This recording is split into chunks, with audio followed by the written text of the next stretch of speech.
Havadan biraz odun ama böyle görmeyeyim seni. Ne görmeyeyim seni. Aman heplerimizə mən bu cümlə bağlarım səni. Lazım olsa dağılaram, toyda dağlarım səni.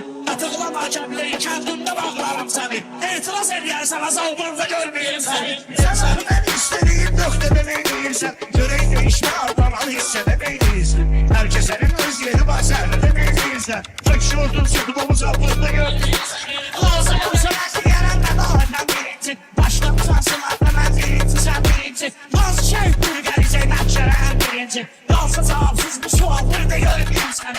Orayların ansaradım mən dediği söhbətin. Ruslanlar vaxtlara adımları var dövlətin. Başlamadım meyxanası, valla çatın yurtatı. Başqa kanal vurdu kanal, burada görməyim səni. Ben başlarından çok şahitler kazanır çöreğini. Volkanımda bilen bilir meyhanadan yüreğini. Ben bile boşum değil de adam bir olmuş şeyini. Takma sonay biraz sanatlarında görmeyeyim seni. Yoldan oturan şişiyə gətir mənə yuşatma. Keşləri yamanlamış bir qabaqda dövmüşəklər. İndiyə sən 20 dəfə parayla dövmüşəklər. Satırsan az yaşlıyam, altına görməyim ben. Sen sana yazısıyla peşişanın geri vardır. Şaire destek tutma bu heridarın geri vardır. Başlaka kendinde bir salavarın geri vardır. Çakaladı yerler ki çakal burada görmeyeyim seni. Leşin sıralma şeylerimizle isteğimiz var bizim. Desteğimizdir, hemşe desteğimiz var bizim. Bilen bilir başlarına tarihimiz var bizim. Hoşuma gelmese kelimin altında görmeyeyim sen.